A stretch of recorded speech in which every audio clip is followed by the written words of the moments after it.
Доброе утро, друзья! В эфире главного национального канала передача «Новый день». И с вами Евгения Гурулева и Максим Гоголев. Доброе утро, друзья! На дворе 1 ноября, долгожданная пятница перед длинными выходными. И сегодня, в этот день, свой профессиональный праздник отмечают судебные приставы России. Как водится, в этот день планируется множество праздничных мероприятий. Новые сотрудники сегодня будут принимать присягу на верность закону. Ну а старые, отличившиеся, будут получать награды и поощрения. Так что, дорогие судебные приставы, с профессиональным праздником вас! Также сегодня Всемирный день вегана. Веганы – это те, которые питаются только растительными продуктами, не употребляют мясо, птицу, яйца. Также не носят одежду из кожи, меха, шерсти и шелка. И более того, не пользуются продуктами, тестировавшимися на животных. Думаю, что у нас в Якутии их совсем мало. Да, я тоже так думаю. Также я хочу напомнить, что у нас в прямом эфире работает номер WhatsApp, по которому вы можете поздравить своих друзей, близких по какой-либо теме. По номеру 8 914 279 22 62. Давайте узнаем, какая погода ждет нас на сегодня. По данным Якутского управления по гидрометеорологии и мониторингу окружающей среды, центральные Улусы в 6 часов утра минус 12, минус 7, днем минус 9, минус 8. Заречье минус 9, минус 3, днем минус 9, минус 5. Южные Улусы минус 17, минус 15, днем минус 13, 11. Вилюйские Улусы минус 18, минус 15, днем минус 14, минус 12. Нижнеленские Улусы минус 12, минус 8, днем минус 14, минус 9. Западные Улусы минус 18, минус 17, днем минус 12, минус 11. Колымо-Индигирские Улусы минус 26, минус 11, днем минус 25, минус 8. Янские Улусы минус 22, минус 19, днем минус 20, минус 18. Северо-западные минус 21, минус 15, днем минус 22, минус 15. Холоднее, чем утром даже. В Якутске в 6 часов утра температура воздуха минус 9 градусов. Атмосферное давление 752 миллиметра ртутного столба. Ветер западный 4,9 метров в секунду. Днем ожидается минус 10, минус 8 градусов. Ну что ж, погода еще держится, можно прогуливаться, дышать свежим воздухом. Ну а я хочу напомнить вам, что компания НВК «Саха» запускает проект, посвященный 75-летию со Дня Победы в Великой Отечественной войне. Мы собираем фронтовые письма, так что если у вас сохранились письма с фронта от ваших близких, от ваших родственников, пожалуйста, отправляйте их нам или отправляйте их копии. Присылайте их к нам в редакцию «Нового дня» по адресу Якутск, улица Орджоникидзе, 48, кабинет 201 или на электронный адрес, который вы сейчас видите на экране. Вот убедитесь, что в следующем году мы подготовим для вас очень сердечный проект. Посмотрим и будем переживать. Итак, давайте посмотрим, какие новости подготовила нам новостная служба новостей.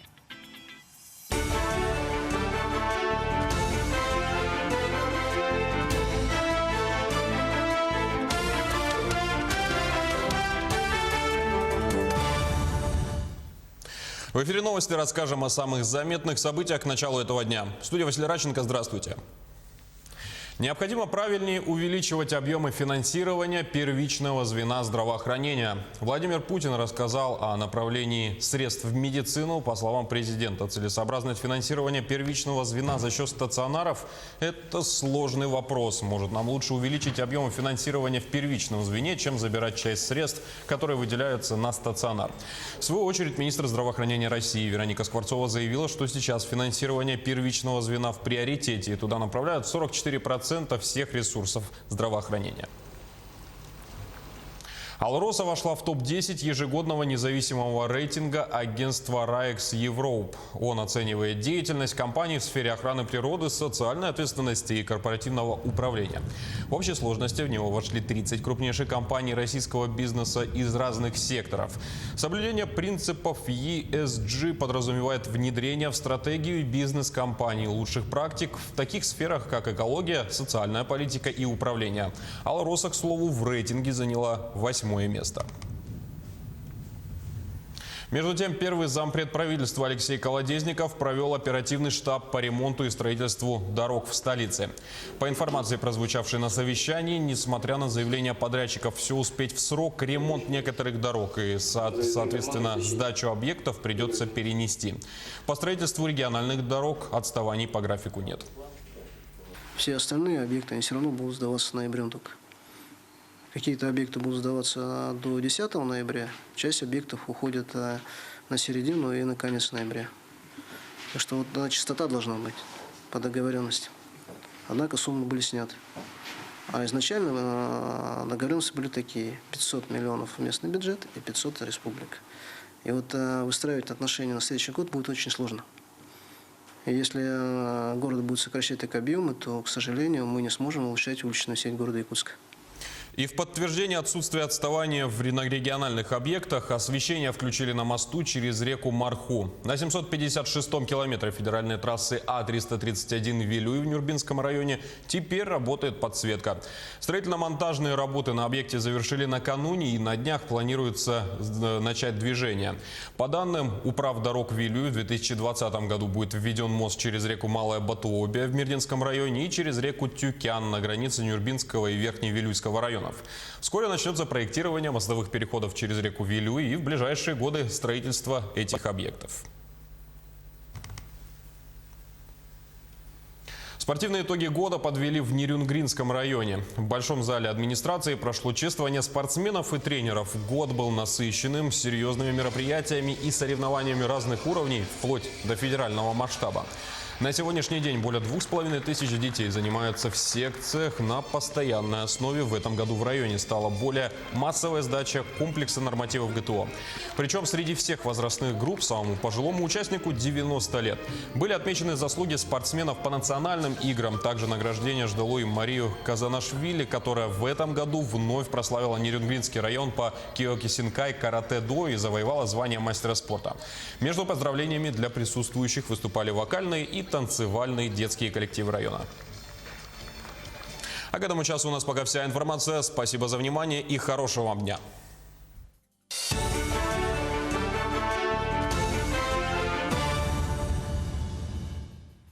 Спасибо нашим коллегам. Спасибо за новости. Ну а мы переходим к нашим гостям. Якутия очень часто принимает интересных гостей. Сегодня у нас в студии Лесков Борис, федеральный координатор Дальневосточного федерального округа Всероссийской общественной организации «Молодая гвардия». И Балданов Роберт Валерьевич, первый заместитель руководителя регионального штаба Бурятского регионального отделения Всероссийской общественной организации «Молодая гвардия». Доброе утро. Доброе утро и добро пожаловать в Якутию. Да, какие мероприятия вы посещаете в рамках вашего визита?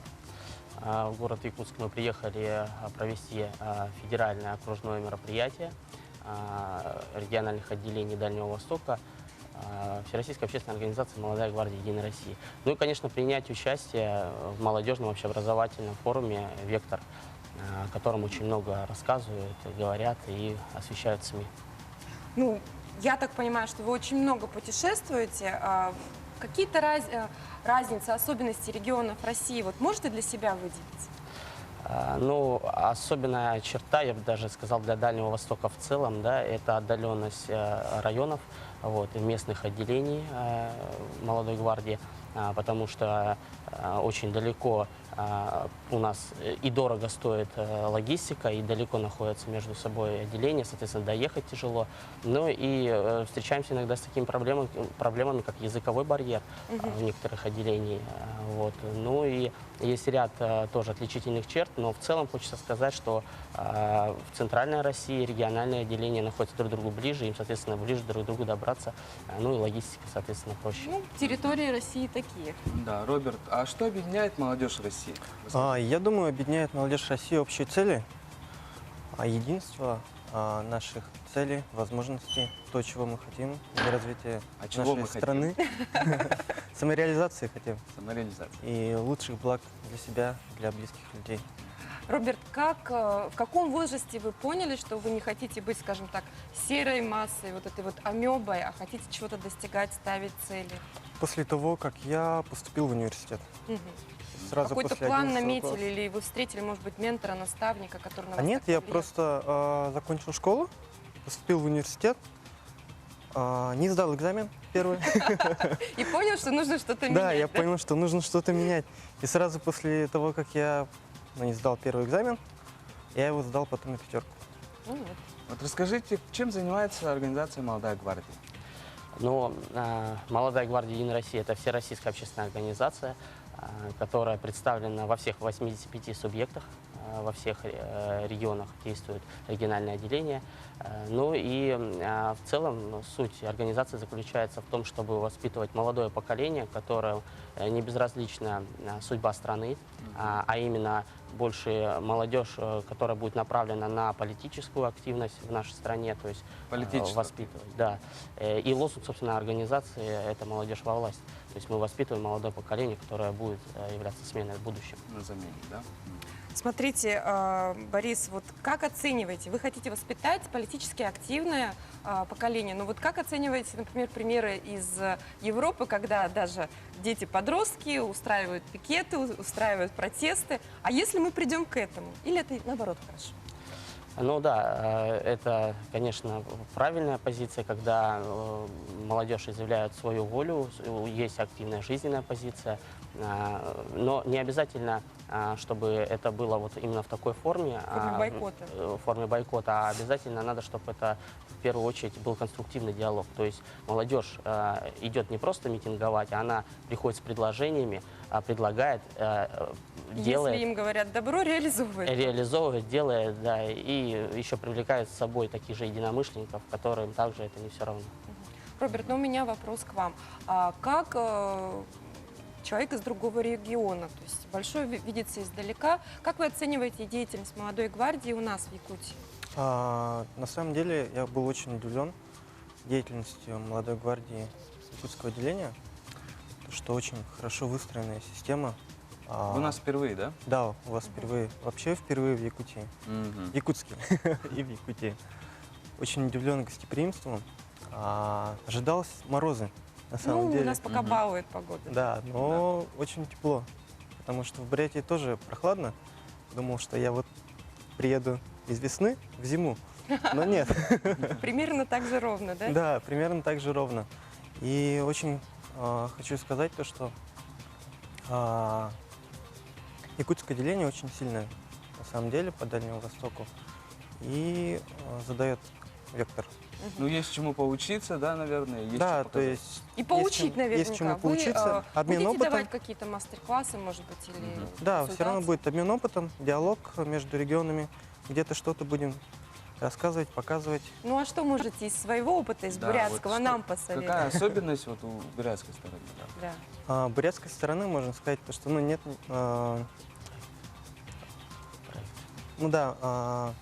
Мы занимаемся активно проектами, Мгм. делаем различные проекты для молодежи. Мгм. То есть даем самореализацию, даем опыт, знания для молодежи, подсказываем, что вот, можно делать.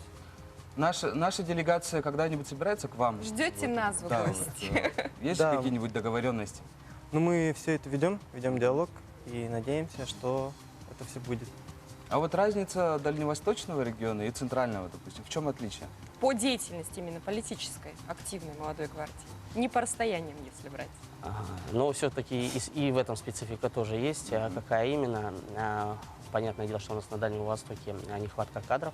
Это связано с малой численностью молодежи. Большинство молодежи, выучившись, либо переезжает по каким-то обстоятельствам, Либо да, просто работает. либо все заняты, работают, потому что у нас достаточно, будем говорить откровенно, на Дальнем Востоке более такой, проявляется с молодости такой серьезный характер у наших молодых людей, потому что им необходимо зарабатывать. Это связано с климатическими условиями и в целом с помощью там, помощи семьям. Вот. А в Центральной России больше активная молодежь, соответственно, больше кадров, ну и активных. Больше движения. Больше движений, больше активности, и активная молодежь, соответственно. Ну и перспективы развития молодой гвардии. Ну, Как оцениваете? уже хочется сказать, что «Молодая гвардия» — это серьезная организация, я уже сказал, во всех регионах представлена. И тут стоит отметить, что реализуются по сей день очень серьезные и сильные проекты, которые уже не только на региональном уровне, но и на федеральном о себе заявили. Ну и стоит отметить, что наша сила – это активисты в региональных отделениях, та движущая сила, которая и в дальнейшем будет развивать. Поэтому это однозначно перспективная организация. Ну что ж, я очень рада, что вы приехали к нам. Я думаю, что нашей молодежи, нашим активистам и лидерам это будет на пользу, и И наше что общество сказать, да. будет расти. Танец – это самый чувственный вид искусств. Люди танцевали испокон веков, да, и танцевали даже в тяжелые времена. Герои нашего следующего сюжета познакомились у хореографического станка. Вот так вот, Жизнь не в ритме отходя от танца. Давайте производства. посмотрим. Репетиции, тренировки каждый день. Танец – это не хобби, не работа, это уже стиль их жизни. Екатерина и Евгений познакомились в городе на Неве еще в университете. Но веселые студенческие дни пролетели и... Разъехались, много лет не виделись. А потом 4 года назад, видите, совсем недавно, да? Ну, мы как-то резко поняли, что, видимо, не зря мы познакомились и стояли у станка. Пришел момент. Да, пришел такой резкий момент, и мы вот даже не встречались, мы просто вот прямо сегодня и сейчас начали вместе жить. На работе, что дома, всегда все рядом. Поэтому не переживай, ничего по этому поводу вообще никаких нет. Сегодня норильский парень Евгений и якутянка Екатерина – одна из самых ярких пар танцевального мира Якутии. Они учат магии терпсихоры от мала до велика и воспитывают маленького сына Роберта. Мы сейчас 2,2. Да. Совсем маленькие еще. 2,2. Ну, с 3 лет ритмика как минимум 100%. Вот, потихоньку его втягивать вот в это, чтобы, во-первых, надо еще узнать слух, ритм, там чувствовать, не чувствовать, все это, пока тело еще способно, да, там запоминать какие-то формы, надо вот именно с малого возраста начинать лепить именно то, что, да, чтобы впоследствии из этого вылилось уже Что-то достойное. Что-то достойное, грамотное. Может, он, конечно, будет математиком, но нам бы хотелось, чтобы он все-таки танцевал, потому что у нас, видите, папа такой танцующий народник.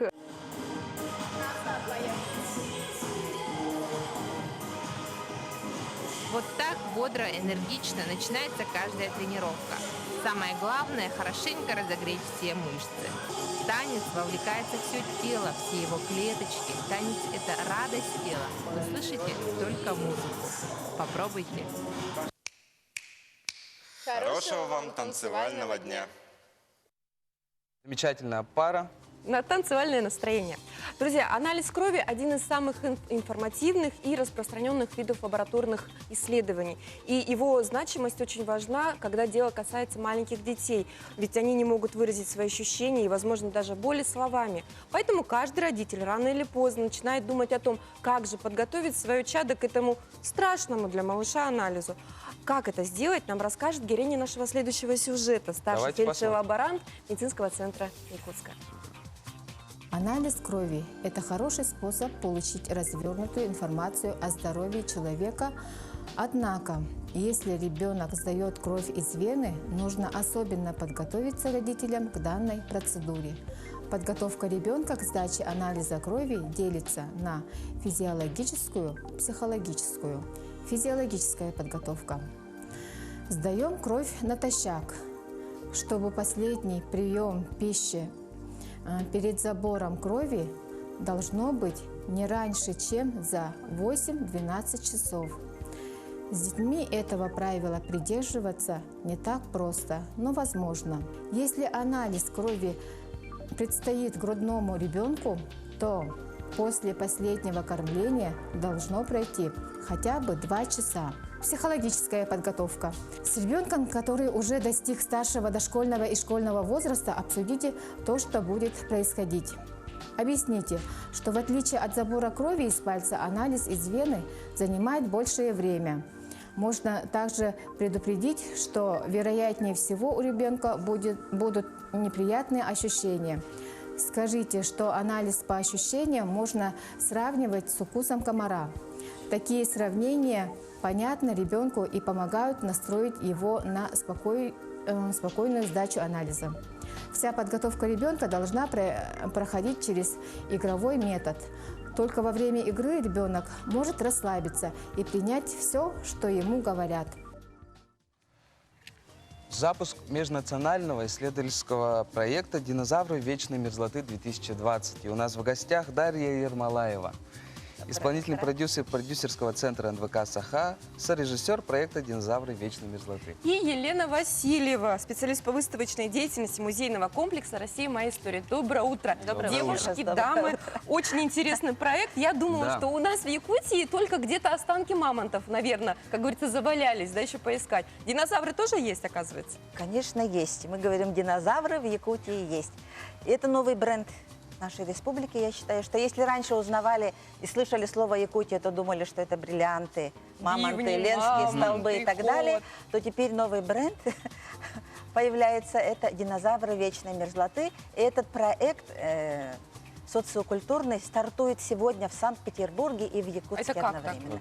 То есть это всероссийский проект, это грант президента Российской Федерации, и мы, национальная вещательная компания, являемся информационными партнерами и организационными партнерами этого прекрасного То конкурса. есть где-то, да, нашли останки динозавров, и началось все, завертелось. Действительно, до 21 века считалось, что динозавров можно найти только где-то там в Америке, Африке, да, далеко, в попрятались Африке, там. в Китае, в Монголии и так далее, и так далее. Но вот благодаря нашему ученому Петру Николаевичу Колосову, это доктор геолого-минералогических наук, который тщательно изучал этот материал, он нашел информацию о том, что в 1960 году один геолог в Сунтарском улусе нашел останки динозавров. И вот какого динозавра нашли? Ну, может быть, там в основном уже выявлено. Это и стегозавры, и завроподы и так далее, и так далее. То есть сейчас на экране можно увидеть, какие Вот, виды территориальная динозавров. распространенность, да? Поэтому парк юрского периода в Сунтарском улусе. Буквально, да? Вот, и Ну, лучше не скажешь. очень долго проводились экспедиционные работы, в которых принимали участие дети, школьники села Хоро. Ага. Да, Там и вот есть. сейчас примкнули к этой экспедиции и санкт-петербургские ученые, поэтому можно сказать, что это проект, который объединяет ученых российских, якутских, вот, и они теперь занимаются исследованием, привлекая школьников, студентов, то есть это очень обширный большой проект. То есть это не просто такого, знаете, книжного образца научного, что сидит какой-то там археолог, а потом он сидит у себя в лаборатории, и все это происходит тихо, и где-то там рапортуется для специалистов. Это как общественное движение, можно Это сказать? общественное движение, к которому мы будем привлекать по возможности разные учебные заведения и школьников Санкт-Петербурга и Якутска. А, Елена, скажите, а что еще предстоит сделать, чтобы реализовать этот проект? Ну, это очень масштабный мультикультурный проект. И помимо того, что основная часть этого проекта – это научно-популярный фильм режиссера Милы Кудряшовой, которая является автором этого проекта. Вот как раз-таки Дарья является сорежиссером этого прекрасного фильма. Фильм повествует об экспедиции и о том еще, какое место, какое значение имеют вообще динозавры в, как ни странно, в мифологии.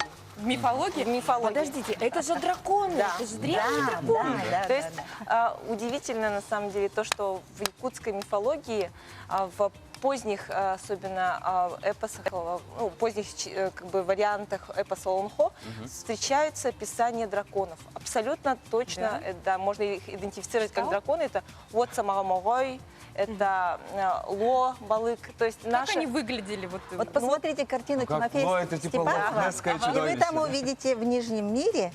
Я раньше не задумывалась, что это Не дракон. Я замечали, думала, да? это змей, а это трехголовый дракон. Ну вот, то есть наши коллеги из Института гуманитарных исследований, из музеев подтверждают, что вот исследование Олонхо, текстов Олонхо, вот выявляет, вот, как сказать, присутствие этого персонажа. Ну, невозможно было такое выдумать, находясь настолько отдаленно от Европы, где Да. были подобные же эпосы. Действительно, видимо, кто-то что-то раскопал. А как проходили археологические раскопки? Расскажите об этом. Дарья, а вот вы, может быть, попали на эти раскопки? Я Ездили? должна была попасть в 2010 году, но, увы, у меня не получилось. И мне пришлось отправить оператора и режиссера. Вот, поля. и их глазами мы впервые увидели тогда, что происходит на поле, как говорится. Вообще, как Но это вот пока в происходит? Сунтарском районе, так? Это пока в Сунтарском Насколько районе, да. большой фрагмент можно раскопать? Ну, Или сейчас- вот буквально коготочек или зубчик, Ну, что это? Нет, достаточно круто. Достаточно крупные тоже есть. И палеонтологи из Санкт-Петербурга в этом году вывезли довольно увесистую, Кость, скажем да? так, груз, увесистый груз. Ага. И сейчас они изучают, и, наверное, Якутию и вообще весь мир ждут какие-то научные сенсации. Мы очень надеемся. Это очень волнительно, действительно. А есть какие-то вот региональные особенности у наших динозавров, допустим, какие-нибудь отличия от тех динозавров, Да которые... и вообще, как их раскапывать-то извечно? Может быть, имеется в размеры, виду? может, Небольшой шерсть, рост, опять же. да, небольшой рост, потому что как раз-таки палеонтологи, команда палеонтологов, допустим, Павел Скучас, руководитель экспедиции, он говорил о том, что нашли зауропода, ну, вот что-то Ну, вроде кому интересно, диплодока тот или посмотрит в брахиозавра, интернете. но он был 12-метровый. Ну, в росте. А в идеале он должен быть Ну, какой? намного Под больше. 20, наверное. Как в идеале? Ну, практически так, можно да. сказать... Якутии мы все высоким Общепринято, ростом, да. в принципе, не отличаемся. Да, и хочется еще сказать о том, что вот как раз-таки вот образы, ну мы же, никто из нас не знает, как на самом деле в точности выглядели динозавры. Ну да. Про драконов, естественно, это очень сложно сказать. И вот поэтому вот вы как раз задали вопрос, какие еще будут мероприятия. У нас запланирован целый ряд таких важных социокультурных проектов в рамках Входящих проекта. в Да, этот да. проект. И один из них вот стартует буквально 15 ноября. Это конкурс CG-арта. Что такое CG? Компьютерная графика. То есть это художники, которые работают На планшетах, да, да, спецпрограммах, видимо. да? цифровыми инструментами. Вот. И как раз-таки мы хотим заинтересовать художников, авторов из республики, может быть, из-за пределов республики, заинтересовать образом якутских драконов. То есть немного Конкурс заинтересовать «Придумай, да, нарисуй». современное мифотворчество. Да. Конкурс Как будет вы называться «Мой личный дракон». Мгм. Ну, это популяризация, получается. Да, да. А работы от художников каких возрастов На ждете? самом деле мы кажется, постараемся обхватить достаточно широкий спектр категорий художников.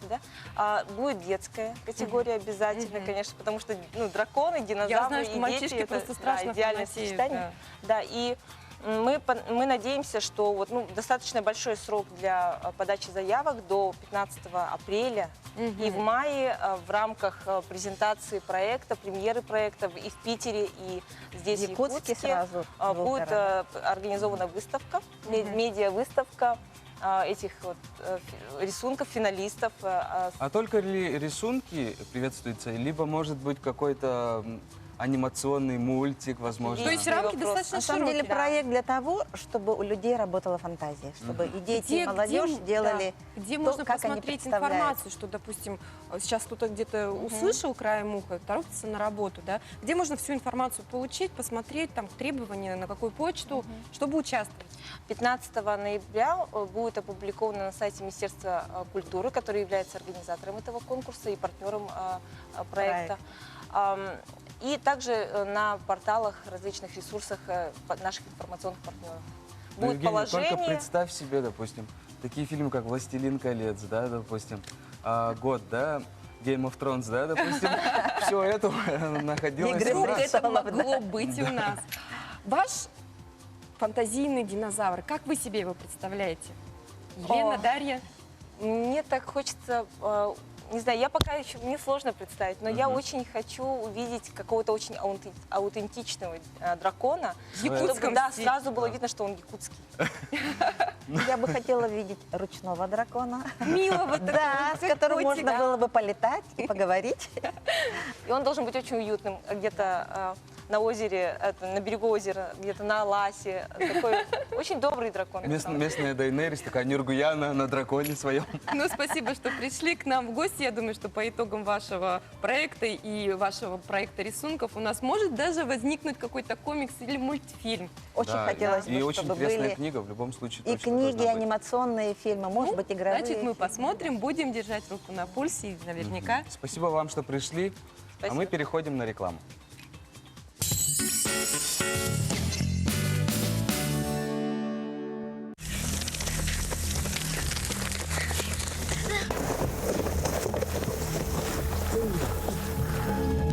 Sayılık dayılla ilik tabırına. сайын күтін. Қатылық қытыннады.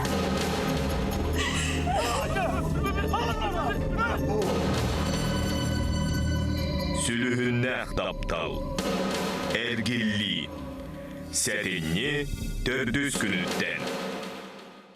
Новый год – праздник волшебства и сказки, праздник детства, который дарит чудо и подарки, новые надежды и веру в самое лучшее и светлое. Наши товары создадут праздничную атмосферу. Волшебство приходит вместе с азбукой.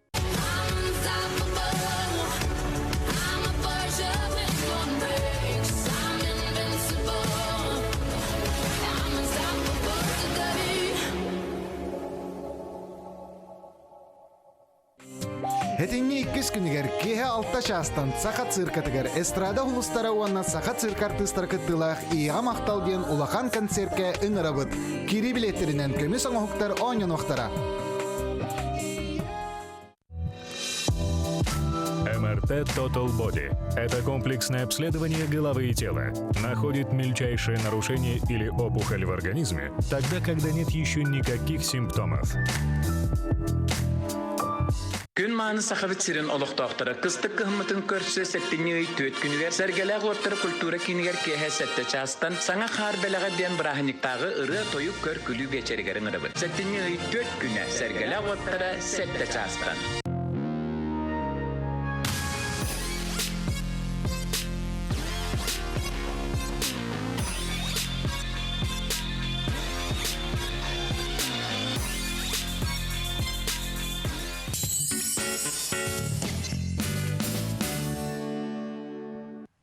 Ну что, друзья, сегодняшний день богат на даты и на добрые события. 75 лет отмечается со дня открытия первой музыкальной школы в Якутии. И сегодня мы очень рады приветствовать в нашей студии Марию Кычкину, директора детской школы искусств номер 2 города Якутска. Доброе утро, Мария. Как настроение? Доброе утро. Настроение просто прекрасное, потому что я вот с огромным удовольствием пришла в эту студию, чтобы поделиться своей радостью, счастьем, можно сказать, да? Первое важное событие, которое нас окрыляет, вдохновляет, это, конечно же, наш юбилей, 75-летний юбилей. Хочется поделиться вторым супер событием, это новоселье. У вас новое Да, у нас новое здание, у нас новое, оснащенное, просторное, современное здание. Где находится? Да. Что там есть? Это здание находится на прекрасном месте, на берегу реки Лены, по улице Ларионова, 12А, строение 1. Да, у нас прекрасные соседи, вот так символично музыка и слово, или литература, можно сказать. Да, наши соседи – это смарт-библиотека. Да, и, конечно, третье событие, которое нас, музыкантов, особо радует, вдохновляет, вот это все прекрасное здание оснащено новым оборудованием и новыми инструментами. То, о чем мечта полностью. Все с нуля, да? Полностью, все с нуля. Да? И следующее, тоже такое событие, это вот мы попали в число учреждений в области культуры, федеральный и национальный проект «Культура», по которой получили субсидии, также обновили парк инструментов. Ну, это замечательно. Да, потому, конечно, Просто это... уже все условия теперь. Все условия. Это осень. И ко времени, вот к юбилею, это осень, это счастливая осень в истории нашей школы. То есть новый виток, да? Новый виток, новый этап, можно сказать. Ну вот расскажите, с чего все начиналось? Вы уже сейчас в новой школе, да? У вас все оборудовано, все есть. А вот с чего начиналась школа? Вообще, история развития школы, это по истории развития школы можно проследить историю развития всего музыкального искусства Республики Саха-Якутия. Да? Она создавалась суровые военные годы. Речь о том, что нужна, остро необходимо поставить музыкальная поддержка населения. Да, музыкальную поддержку, музыкальное обучение. Население ставилось еще в 40-е годы, в начале 40-х годов. Были попытки уже в 41-м, но война помешала, да. Но несмотря на это, всегда есть люди, которые живут вот этой идеей, мечтой, да, и одним из них мы должны обязательно упомянуть Марка Николаевича Жиркова, якутского советского композитора, музыковеда, инициатором, который я был. Да? И в 1944 году выходит постановление о том, что надо создавать такую школу. И она была создана. Мария, ну вы сегодня к нам пришли-то не одна. Вы привели с собой, наверное, одного из лучших учеников. Это Иван Григорьев. Иван Григорьев. Сейчас он немножко разминается, готовится. Иван, чуть-чуть тихо играй, и в конце передачи он нам исполнит замечательную испанскую мелодию. Чуть попозже, да. Ну вот смотрите, мы уже 75 лет, оставаясь лучшим традициям академического музыкального образования, да, прививая вкус, красоту классической музыки, всегда ищем что-то новое. Да? Мы, особенно вот сейчас, когда новый виток, новый этап начинается с обретением новых материальных условий. Да? И такие направления, как гитара, да, современные направления, они очень популярны у населения. Да? Вот в рамках юбилейных мероприятий прошли очень интересные события. Одним из них День открытых дверей. Да? И, естественно, население, которое и ребятишки, горожане, которые посетили все наши вот эти открытые уроки, мастер-классы, особенно заинтересовались, естественно, гитарой и ударными инструментами. Ну, мне кажется, это же абсолютно мужское. И потом, даже если ты не будешь профессиональным музыкантом, взять инструмент в приятной компании, что-то набрать, это же просто романтика. Конечно, да. это супер. Потому вот мы очень радуемся, что молодые кадры вливаются, да, у нас прекрасные преподаватели и старшее поколение, которые хранит истории, традиции, и молодые. Очень гордимся своими гитаристами, ударниками. Вот Еще так. раз поздравляю, что у вас новая школа, все оборудование, да, все условия для музыкантов. И я, пользуясь случаем, передаю всем огромную благодарность и приглашаю завтра, 2 ноября, 12 часов дня на торжественное мероприятие, посвященное 75-летию легендарной исторически первой детской музыкальной школы, ныне детской школы искусств номер 2 города Якутска. Добро пожаловать! Ну, я думаю, к вам придет большое количество людей. Большое спасибо, что пришли, поделились своей радостью. Спасибо вам. Ну, а мы, друзья, продолжаем наш эфир. Автором текста «Тотального диктанта 2020» стал известный российский писатель, доцент Литературного института имени Горького, наш земляк Андрей Геласимов. Автор множества литературных произведений, лауреат литературной премии «Национальный бестселлер», «Тотальный диктант» – ежегодное образовательное мероприятие, организуемое с 2004 года в России и с разных стран мира с целью популяризации грамотности. По словам писателя, текст «Тотального диктанта 2020» будет посвящен основателю русской теоретической космонавтики Константину Циолковскому и малоизвестным подробностям его жизни. «Я давным-давно мечтал написать историю о зарождении гигантской идеи, которая меняет человечество и остается на века», поделился Андрей Геласимов. Автор прочитает свой текст на главной площадке акции в столице «Тотального диктанта 2020», которая будет выбрана по итогам конкурса 1 февраля. Еще одна акция называется Всероссийская акция «Ночь искусств-2019. Искусство объединяет». И у нас в гостях Сардана Посельская, заведующая научно-просветительским отделением Национального художественного музея Республики Саха-Якутия. Доброе утро. Доброе утро. Все уже по России привыкли к такой замечательной акции, как «Ночь в музее». А вот эта акция что из себя представляет? «Ночь искусств» — это всероссийская культурная образовательная акция, которая проводится в конце года, в ноябре, и посвящена она Дню народного единства. Тема в этом году «Искусство объединяет», и мероприятие посвящено 2 знаменательным событиям: вхождению во 2-ю декаду Аланхо в нашей республике и закрытию Года театра в Российской Федерации. И наш музей уже 6-й раз присоединяется к этой масштабной всероссийской акции, и мы в этом году подготовили очень интересную, насыщенную программу для жителей и гостей нашей республики. Ну, я знаю, Максим, что вот если ты бывал на каких-то музейных мероприятиях, что вот кажется, что ну я приду, немножко так лениво похожу, а на самом деле не успеваешь. Здесь что-то интересное, там, на первом этаже, на второй. Как все еще даже состыковать? если не объяснят, вот как ребеночку не посоветуют, посмотри, вот что особенного. А на самом в деле потом бывает жалко, что все не успел. Вот в этот раз также будет насыщенно?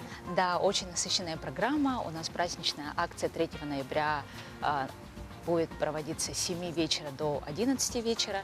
И помимо традиционных мероприятий, таких как тематические экскурсии по постоянным экспозициям и временным выставкам, у нас пройдет творческая встреча с народным художником Якутии Гаврилом Петровым, пройдет показ якутского фильма «Призрачный хомус» и творческая встреча со съемочной командой. Также в концертном блоке у нас выступят известные артисты, музыканты нашей республики. Зинаида Колодезникова, Юрий Баишев. Творческий проект «1+1» — это Дмитрий Потапов, Егор Ефимов. Наши струнные ансамбли, друзья нашего музея — это Высшая школа музыки, первый студенческий оркестр СВФУ. Вот. Также будет фрагмент из спектакля «Воительница Джербына» в исполнении артистов театра Аланхо, и молодой сказитель Анастасия Алексеева, она тоже артистка театра Аланхо, выступит с авторским Аланхо собственного сочинения. А кто может подойти к вам? Кого ждете? Какие-то, может, ограничения? Ограничений нету, ну, так как у нас мероприятие проводится вечером, 18+, но дети, они могут при сопровождении взрослого прийти на наше мероприятие. Мы я ждем... думаю, что чем лежать смотреть мультики до 11, лучше сходить с родителями. Также у нас состоятся очень интересные мастер-классы. Это совместное создание арт-произведения под руководством художника Натальи Христофоровой. То есть все желающие могут присоединиться к этой акции. Допустим, если я хочу участвовать в мастер-классе или посмотреть фильм, я же вот понимаю, что помещение, где это будет проходить, оно все-таки ограниченное по площади. Как-то нужно заявку заранее подавать? Нет, потому что при входе мы каждому выдаем программу, флайера со спонсорами нашей акции и так далее. Поэтому каждый человек может присоединиться и не остаться безучастным. Я понимаю, да, что вам 3 числа будет очень суматошно, очень заняты были. Но вот как человек сведущий, да, вот лично вы бы на что сходили? Вот что бы выбрали из этой богатейшей компании? Я бы на все сходила бы, потому что, в принципе, если правильно распределить свое время, можно везде успеть, потому что у нас с 7 до 11 вечера концертный блок по программе и... Ну вот какие особенности в этом году будут? Да, на что можно обратить свое внимание? В сравнении с прошлым годом.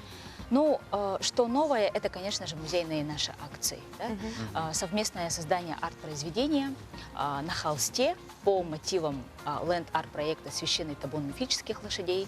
У нас будет коллективная инсталляция «Стена творчества» Ю, и также создание открыток. То есть что-то вот для людей.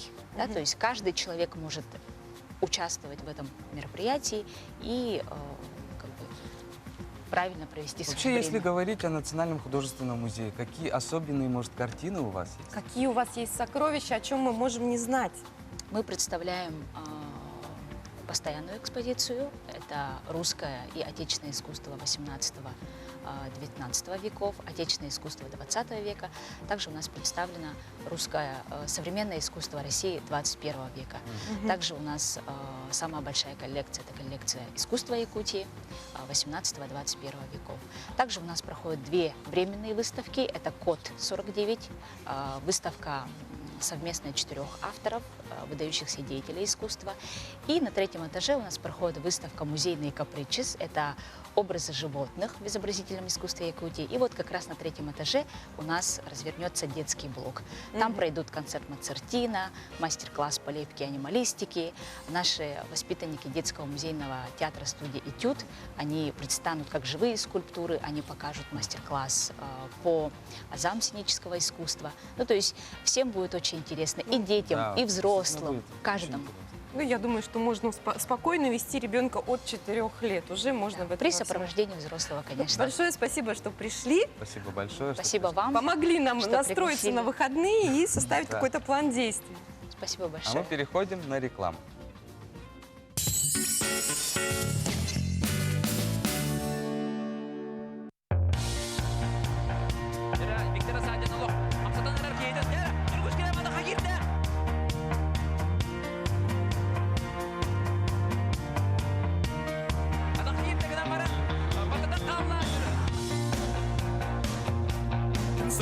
сууланан үйөрі көте ұғықтуғың.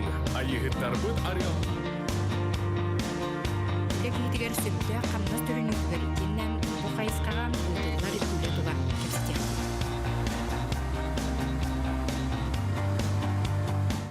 Уважаемые жители республики, не упустите возможность приобрести новые квартиры на улице Строителей в городе Якутске. Звоните 459-359. Позабыли, не купили, только время упустили.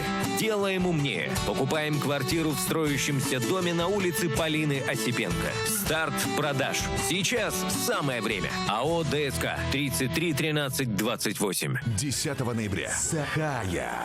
Рыгыт джилхата. Дни школьных каникул, сказки от Оле Лукоя. СК Мебель предлагает мебель для детских садов и школ. Кресла, сейфы, офисная мебель и кабинеты для руководителей от эконом до премиум класса ведущих российских производителей. Доставка и сборка бесплатно. СК Мебель. Офисная мебель на любой вкус. Анығы үйететімінен жені білім ремонтнақ ыларкен келі. Высота тұту компанията Алим Сити жилищный комплекс 2 очаратын тұтутығар. Керергетігер ұңырар. Білсер телефонгыт 704-500-506. Сетенне тоқсыз күлігер, өксөкілі қатының культура кейнігер. Кейін сиренен телехет сылжар бастың рығыттар бұд. Bir кемге, bir сирке. Бастақы қар концертной программаға. Түмсөқтірі. День рождения и снова. В честь 23-летия дарим скидку на все 70. Плюс еще 23%. Только с 1 по 4 ноября. С 1 по 4 ноября. Акция в салонах «Торнадо». Праздничные скидки, подарки и шанс выиграть 100 000 рублей.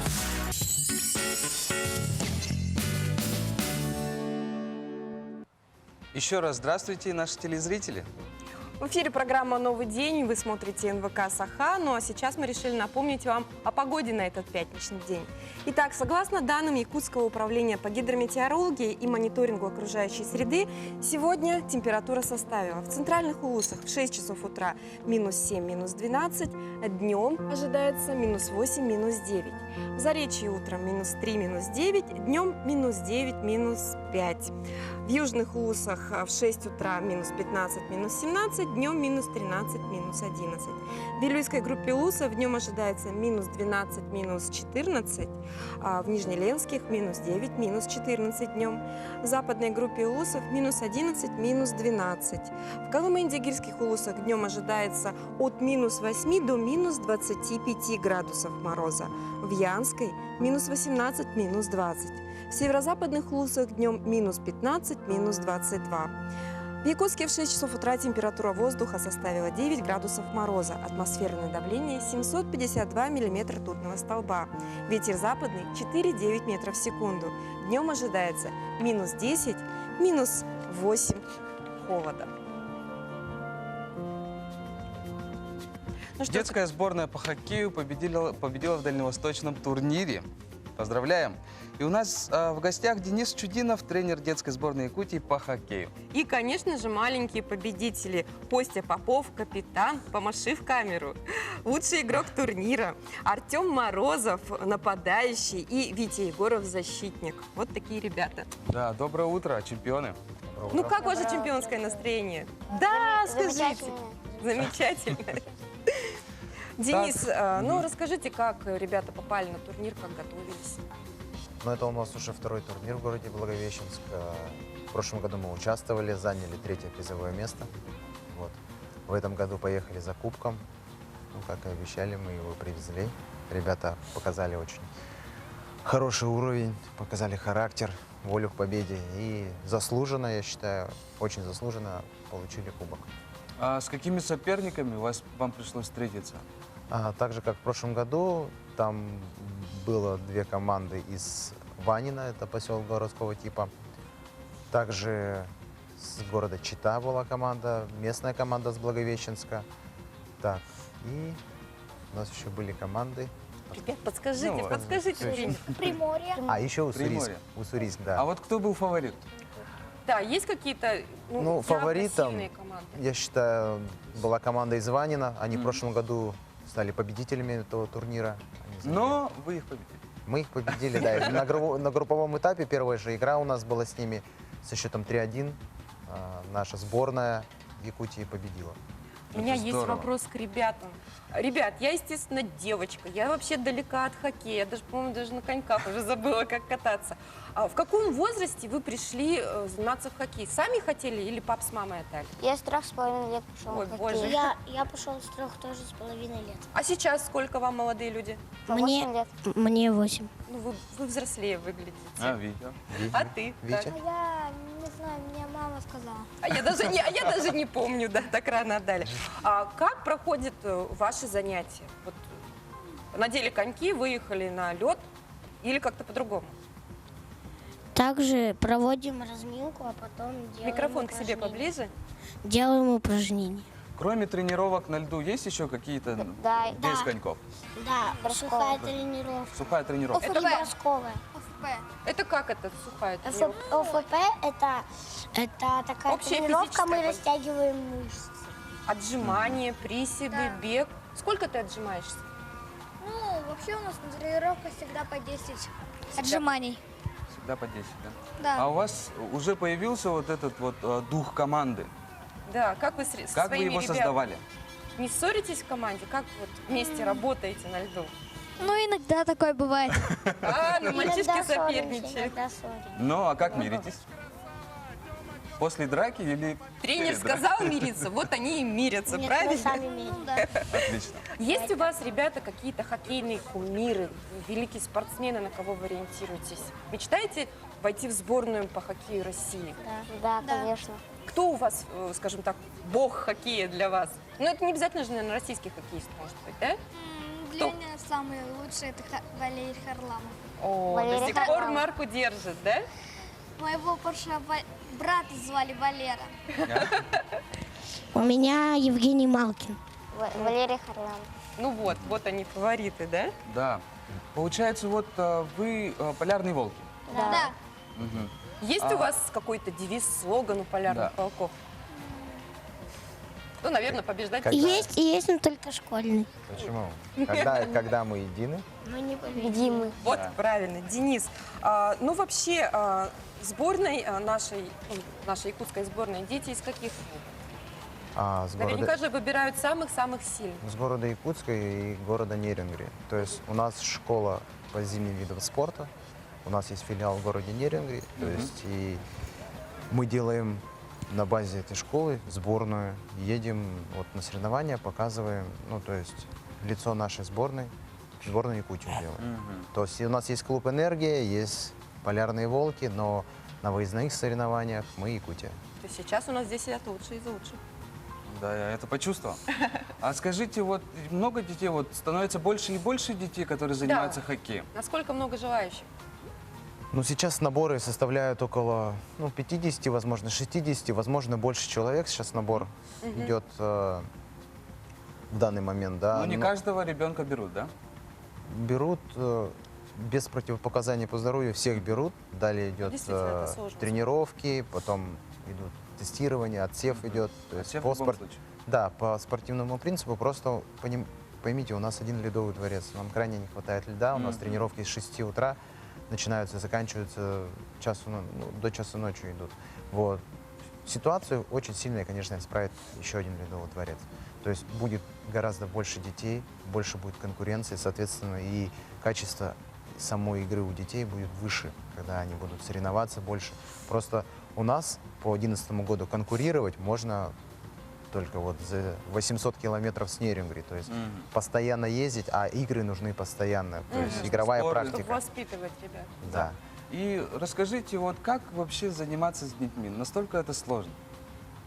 Ну, это Буквально у нас минутка до конца разговора. И вот как выстраивать? Да, малыши 3,5 года, боже мой, они же как с ними балуются. быть вообще? Ну, прежде всего, нужно заинтересовать детей. То есть все тренировки строятся на базе игровой тренировки. То есть все упражнения — это игры на развитие разных способностей, внимательности, скорости, ловкости. То есть вот так вот. Еще, пользуясь возможностью, хочу поблагодарить за вот нашу поездку сейчас научно-производственную компанию «Саха Академресурс», то, что они нам помогли съездить, показать результат. То есть мы можно сказать, бились не только за нашу республику, да, ну, то есть люди, которые болеют за хоккей, то есть мы старались оправдать их надежды. Поддерживать вас, да? Я вижу, это статуэтка или это кубок, это что? Покажи, вот подержи так, чтобы камера смогла взять. Это предмет гордости.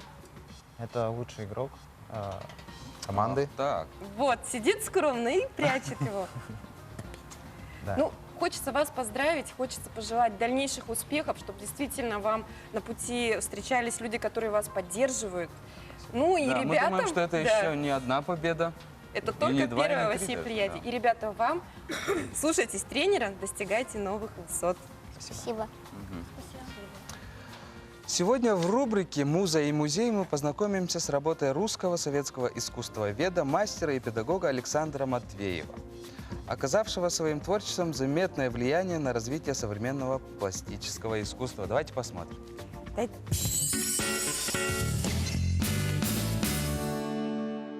Недавно мы отмечали очередной день рождения великого русского поэта, прозаика, драматурга, талантливого художника Михаила Юрьевича Лермонтова. Этот проект памятника выполнен выдающимся мастером изобразительного искусства Александром Терентьевичем Матвеевым. Это человек, который создавал скульптуры, такие неброские, может быть, на первый взгляд, по своему характеру, по размеру, но очень выразительные по внутреннему содержанию. Он очень строг в пластическом решении, но очень ярко раскрывает сложный внутренний мир поэта. Он был прекрасным педагогом, и он говорил своим ученикам: если рисуешь руку, рисуй не руку, а образ. Если рисуешь ногу, рисуй не ногу, а образ. Очень внимательное отношение у него было к натуре. Для него это было главное. Это была его суть. Я хочу зачитать стихотворение как ода скульпторам великого Микеланджело. Когда искусство в муках осознало природу формы и ее строение, сперва оно дало ей преломление в модели из любого материала. Затем, чтоб в грубом камне мысль предстала, резец и молот проявляют рвение и порождают дивное творение, изъяв из глыбы вечное начало.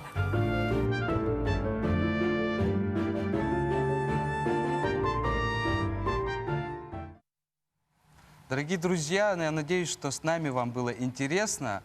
А закончить нашу передачу хотелось бы, наверное, музыкальной ноткой, да? Да, не зря у нас сегодня были гости из детской школы искусств. И Иван Григорьев, ученик 3 класса, приготовил нам мелодию «Испанский народный танец Малагеня». Пожалуйста, начинай.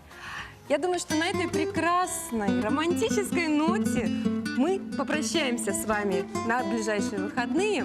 3 дня, приуроченные к Дню народного единства. Выходные немножко больше, да? Да, хорошенько отдохните и после понедельника, во вторник встречайте наших коллег из программы «Новый день» компании НВК «Саха». Всего хорошего.